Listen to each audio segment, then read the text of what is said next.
There's a meter here on this house. Like several Texans, Ty Williams got a real electric shock when he opened his power bill. Almost $17,000. $17,000. $17,000. Yeah, hearing it 3 times doesn't make it sound any better. Ty took a deal from a company called Gritty, which buys electricity on the so-called spot market. Power prices went through the roof in the Texas deep freeze as power grid operator ERCOT jacked up prices to the max, hopefully prompting power producers to pony up extra juice. And that left people like Williams to pony up, people without the protection of a fixed price contract. Economically speaking, this has all happened before, but with a different kind of energy. In the 1970s, Arab countries cut off America's oil supply, eventually sending gas prices, which sometimes you can find for 25 cents a gallon, up about 400%.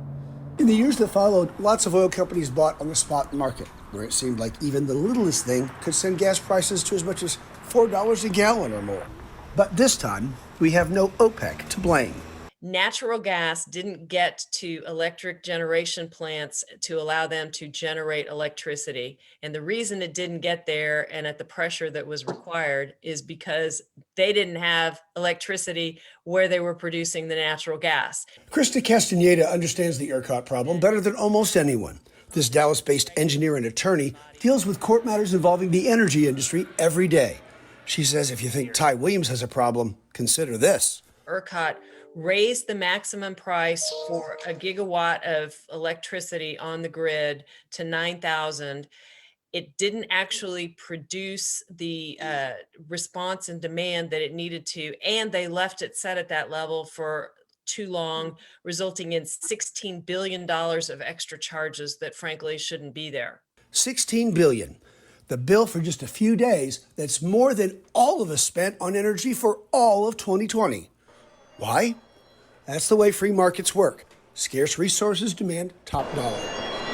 As it did during the gas crisis of the 1970s, so it happened again in the Texas deep freeze, putting the Lone Star State in its own little energy crisis. Yeah, I mean, that's kind of the way this deregulated grid works, though, is that lots of money gets made in a very few days and not very much money gets made the rest of the year. This is an unusual aberration, even on top of that. We really can't blame nature for the deep freeze, but Castaneda says we can and should blame regulators and our political leaders for not taking the recommended action to protect the electrical system the last time something like this happened in 2011. As the 1970s energy crisis almost put the Chrysler Corporation out of business, now the Texas deep freeze has made some power companies almost powerless as they seek bankruptcy protection. Who gets rich and who gets ruined? That's really the question.